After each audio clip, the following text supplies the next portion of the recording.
Thank you for joining me. So I hope you've had time to go through part one of this series of webinars. If not, please do. If you already have, thank you. And welcome to part two of an introduction to creating nervous system resilience.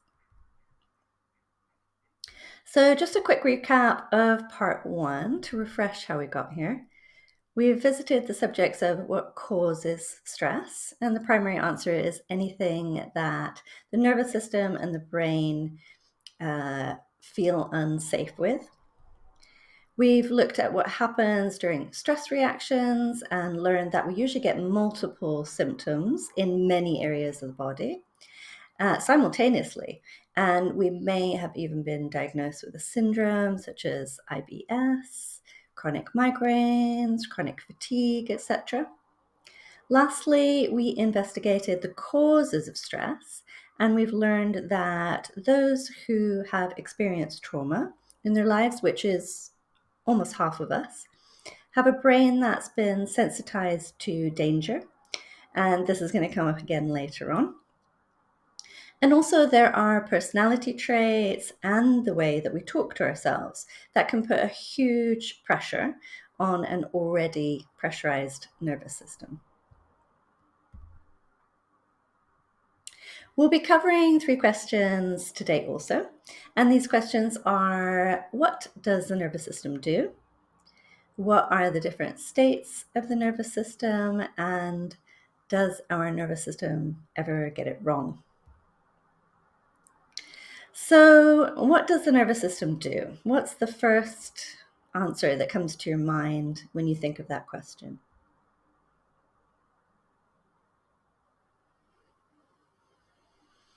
I probably would have said something like the nervous system sends signals around our body and initiates movements of limbs and brings information to the brain through the senses. I think that would be close to my answer. What was yours? So here is a complete answer. Buckle up. Broadly speaking, the nervous system does everything. The central nervous system consists of the brain and the spinal cord. The peripheral nervous system consists of the nerves. And the nerves connect the whole body together via electrical signals and chemical signals as well. The nervous system guides almost everything you do, everything you think, everything you say, everything you feel. It controls complicated processes like movement, thought, memory, and it also plays an essential role in the things your body does without thinking, such as breathing, blushing, pain signals, homeostasis. This complex system is the command center for the body. It regulates your body's systems, meaning it not only regulates your nervous system itself, but also your musculoskeletal, cardiovascular, hormonal, digestive, respiratory, lymphatics, reproductive system, urinary system, immune system, and your skin. And I'm not done. It also allows you to experience your environment. So your vast network of nerves interprets the information that it receives and it controls your responses. It's almost like an enormous information transport system running throughout your whole body.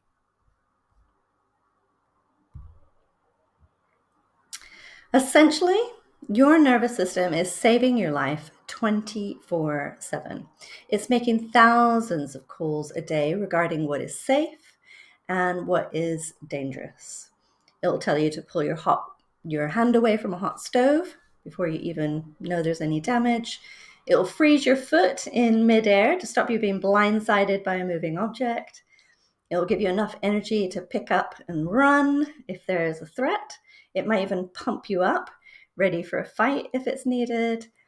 It'll stop you in your tracks if there is a break or a fracture within a bone.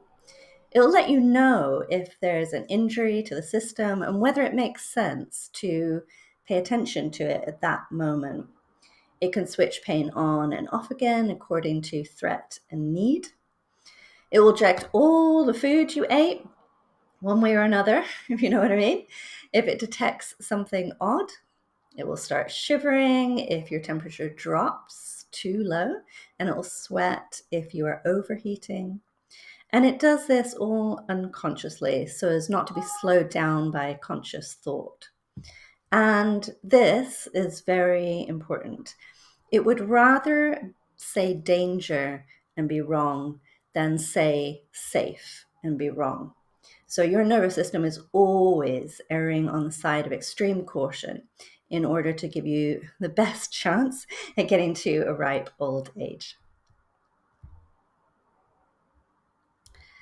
But how is our nervous system doing what it does, saving our lives 24 hours a day? Our nervous system can be picking up information in three key ways. Our senses are scanning the environment around us. We're using our five senses to notice and take stock of the world around us.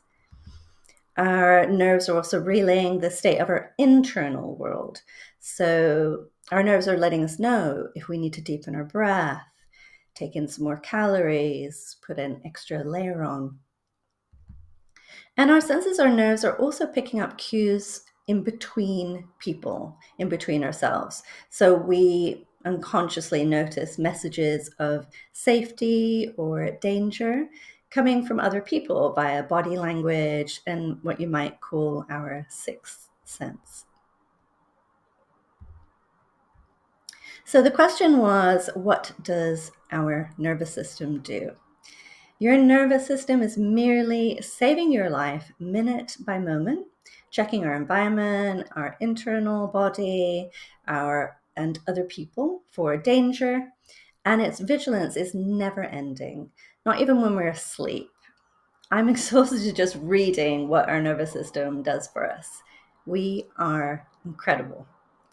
So let's close that question and ask our next question. What are the three primary nervous system states? What's the first answer that comes to your mind?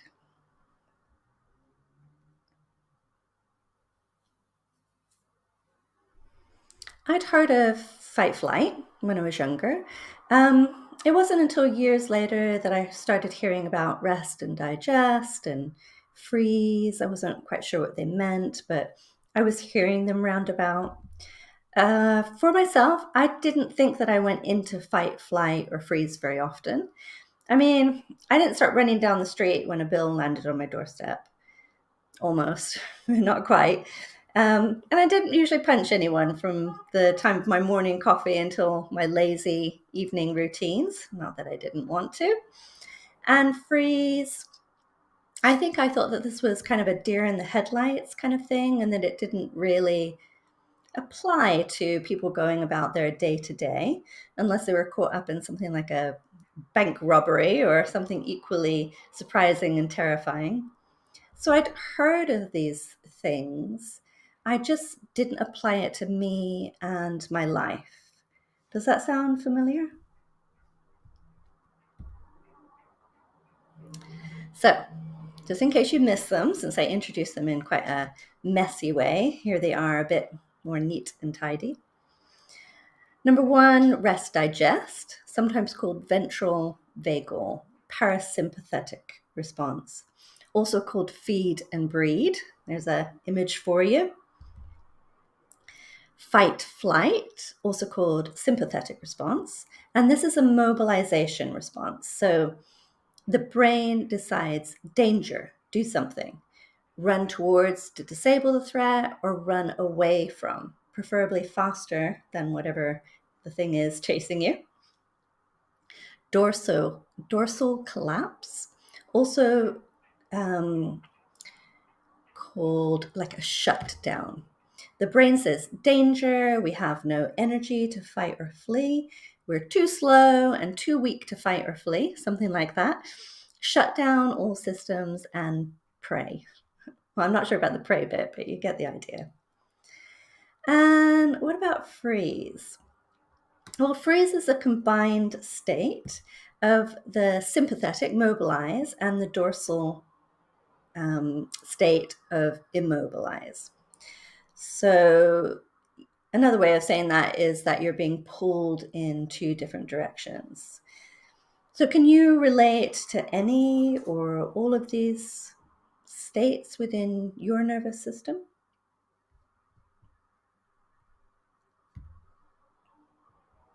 So let's go through these one by one.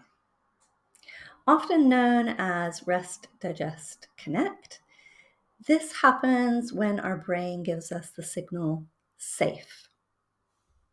Our nervous system has given all the data about what is around us, what it picks up within us, and the people around us, and interprets that and says, I am safe. The brain then sends signals to the body to increase things such as digestive functions, immune responses, circulation, tissue recovering, healing, reproduction, etc. And we feel present, we feel connected, we feel creative, curious, playful. Our thoughts and feelings center around I am present, I can do it, I am learning, I will be okay, and of course, I am safe. Fight flight is a sympathetic response. The brain has decided that we are unsafe. It asks us to mobilize either towards the danger, fight, or away from the danger, flight. Our brain tells our body to increase our blood pressure, increase our heart rate, increase our adrenaline, our cortisol, our tightness within the muscles. It asks us to decrease our deep, slow breathing, decrease digestion, decrease immune responses. The idea is that all of those can be switched back on again when we're safe. So why spend energy on anything but survival? We'll have a lack of clarity, racing thoughts, we'll feel unsociable. In fight, we'll feel rage, anger, frustration. And in flight, we'll feel panic and urgency, anxiety, and worry. Our nervous system will be producing thoughts such as, this can't go on, this has to be sorted, this is completely wrong, and there is no time to waste. This needs a response now. I can't stop, I'm running out of time. So the similarity between the fight and flight is the now. I need to do something now, even if it's in the middle of the night, or you're on holiday, or you're exhausted.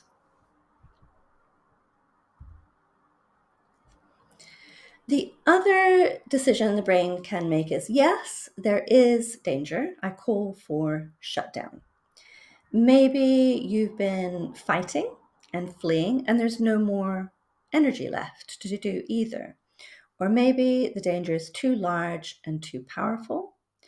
Or maybe even a shutdown has pacified this danger before. Or perhaps you're injured or unwell, feeling weak or slow, and you can't choose fight flight. Whatever the reason, the body obeys the brain and increases fuel storage. It increases fatigue. It increases focus on the body sensations. It ends up with a feeling of brain fog, decreased heart rate, lower blood pressure that might come about as feelings of dizziness, temperature drops, you may feel cold all the time, decreased muscle tone, decreased facial expression, eye contact, a flat affect of the voice, you feel antisocial, lose your libido. You may feel hopeless, confused, trapped, overwhelmed, shamed, exhausted, and feel unable to do anything about it.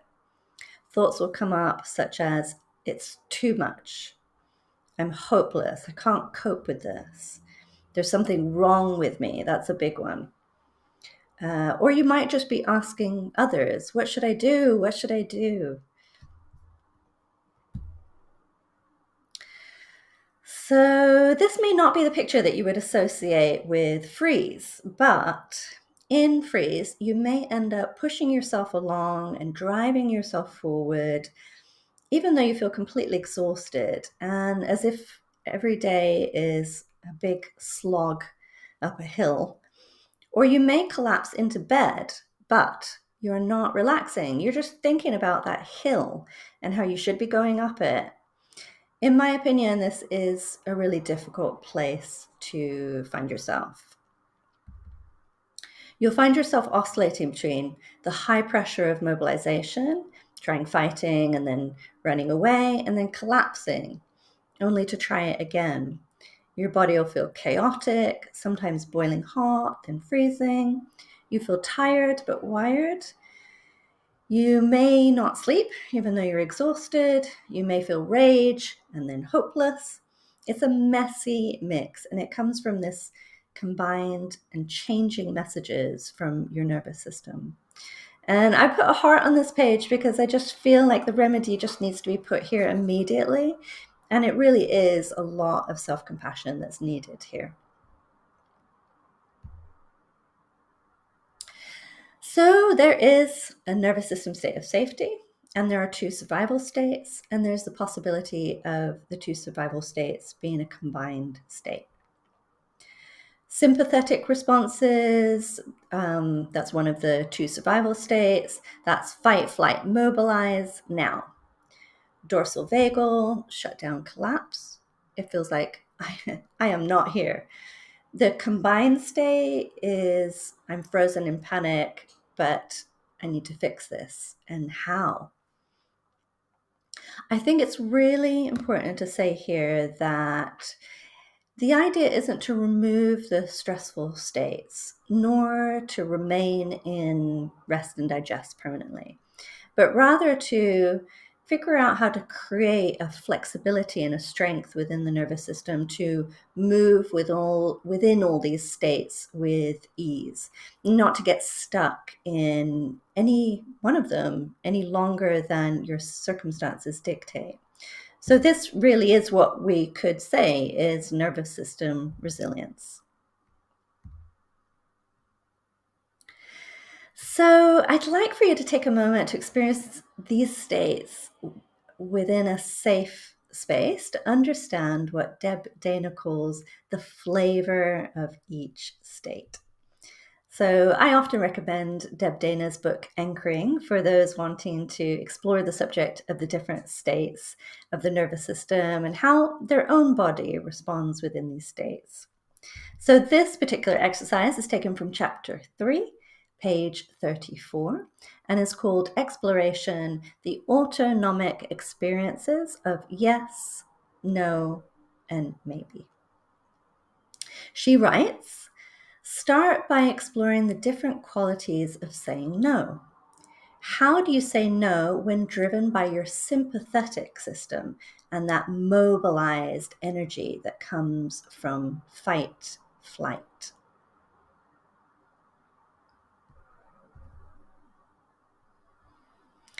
And what are the qualities of saying no when you're in a dorsal collapse? You don't care what happens. And what is the experience when you're anchored in ventral regulation and you're setting a boundary from this state of safety?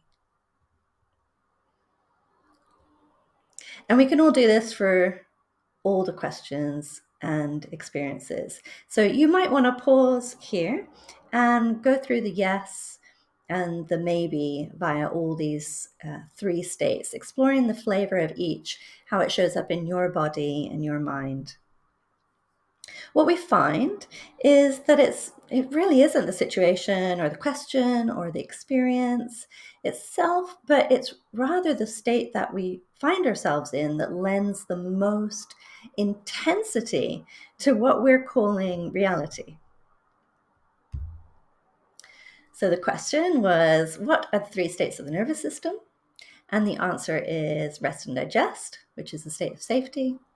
And the two survival states are fight, flight, and collapse.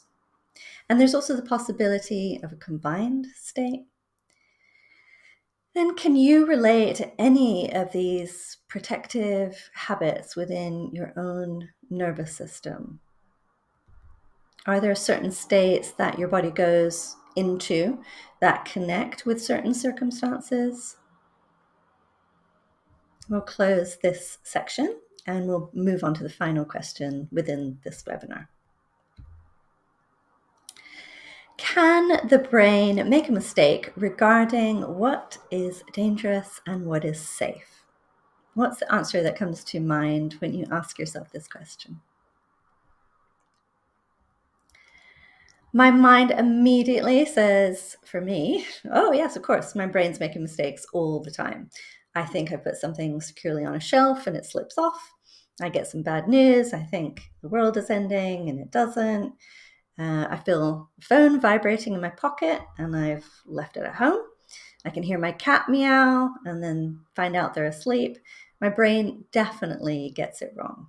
What was your answer? We can look at what brain science says about this subject. So as a reminder, I've gone back to this slide that was at the beginning of the webinar, and it says the nervous system would rather say danger and be wrong than say safe and be wrong. So our nervous system is always erring on the side of extreme caution. To keep us safe, our brains predict our reality. They are interpreting one step ahead of reality. So if I say to you, Peter Piper picked, I almost couldn't say it then, Peter Piper picked, possibly before I even said picked, your brain had already told you a peck of pickled peppers. So, we're always predicting from our previous experience, emotions, and memories. Our eyes actually move faster than our brain. It moves a lot faster than our brains able to even comprehend. And to make up for this lapse and ensure that our vision is stable and not jumpy, our brain predicts what our eyes will say next. And the brain makes use of its sophisticated statistical ability for all the information coming in via the nervous system. We're always working with probabilities rather than reality. This is a good time to introduce the prefrontal cortex and the amygdala. The prefrontal cortex is a part of the brain that regulates stress responses. It helps us to perceive tense situations as less frustrating, less dangerous, and it has a significant role in making people feel calm during stressful events. The amygdala is the part of the brain that performs a really important role. So the amygdala is responsible for interpreting subconscious hints of danger, and it triggers lightning fast responses to protect us from harm. And it does this through pattern recognition. Peter Piper picked. So in coordination with other organs, the amygdala also responds to negative emotions such as grief, guilt, envy, and shame by activating the fight-flight sympathetic response. And I will talk about that in some future webinars. It's important to note that the amygdala reacts to these events much faster than our conscious awareness can. It takes around 300 milliseconds for us to become aware of a disturbing, dangerous event, and the amygdala reacts to it within just 20 milliseconds. So that's 300 milliseconds for us to really be aware consciously, 20 milliseconds, our nervous system's on it. So the prefrontal cortex is capable of thinking things through, understanding the reasons for events, their meanings, their implications for the future. and the amygdala processing is based simply on association, lightning speed, no reasoning before thought. If the brain says safe, the amygdala danger response is suppressed via this prefrontal cortex. Meaning, if I get a fright and then I realize it's someone playing a practical joke on me, my reasoning mind will come in and switch off the panic button. If the brain says true danger, the amygdala fear response is maintained. So in webinar 1, we learned that those with previous trauma, small t and big T, those with certain personality traits such as perfectionism, people-pleasing, low self-esteem, those who hold in their emotions, strict rule followers, those suffering with chronic guilt, over-caring for others, and those who are prone to talking to themselves using worst-case scenario thinking were prone to move into and stay in stress responses. We now know that those that move into and stay in stress responses more often are more likely to have a prefrontal cortex, that calming brain, that fails to suppress the amygdala, the danger response.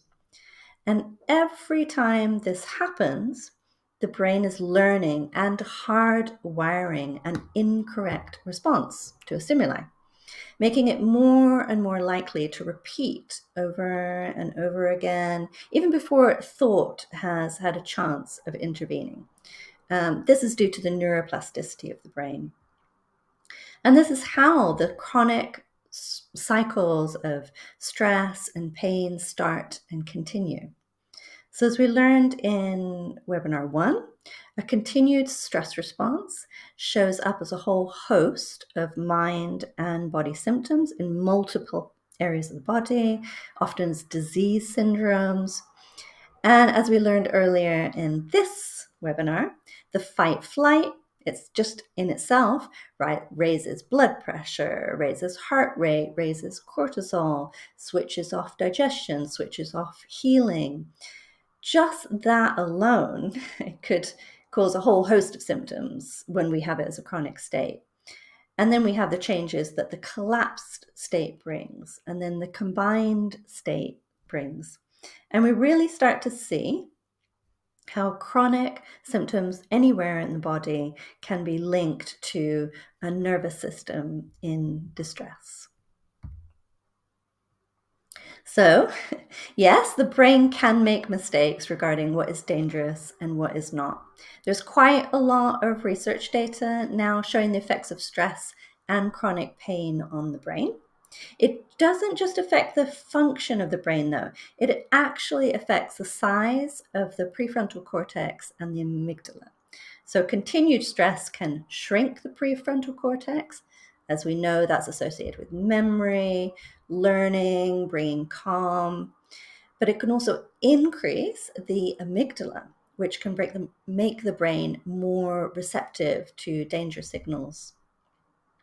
So Chris Berglund, writing in Psychology Today, says, cortisol is believed to create a domino effect that hardwires pathways between the hippocampus and the amygdala in a way that might create a vicious cycle by creating a brain that becomes predisposed to being in a constant state of fight or flight. Okay, so I think we have to go on to a more positive note. We are going to look at this in terms of healing the brain and the nervous system in another webinar. So the question was, can our nervous system make a mistake? The simple answer is yes. The nervous system can be wrong. It takes raw data from the nerves. It turns it into information regarding what it thinks is happening moment to moment. Our brain's making its next best guess all the time, scores of times faster than our conscious thinking, lightning speed, it's doing all of this. Luckily, as fast as it's making mistakes, it's also correcting them, giving us our best chance at surviving our day. And that is the end of part 2. We have visited the subjects of what does our nervous system do. The primary answer is it saves our life 24/7. We've looked at the 3 states of the nervous system. They are rest and digest, which is our safe space. It is fight flight, telling us to mobilize. And it is also our shutdown response. And we also have the combined response as well, that mobilize, immobilize together. Lastly, we investigated the question of if the nervous system can get it wrong. And we found out that the nervous system can perceive threats to life where there are none, and that this overvigilance can change the amygdala and the prefrontal cortex, making further hypervigilance hard to avoid. Literally hardwiring an over-response to stress. Over time, this not only changes the brain, but creates symptoms of stress within the body and within the mind. So if you'd like to keep learning, join me in part 3. In part 3, we're going to dive further into the subject of neuroplasticity and find out how it both impacts our experiences of stress and pain, and can also be the way out of chronic stress and pain. Might see you there. Thank you.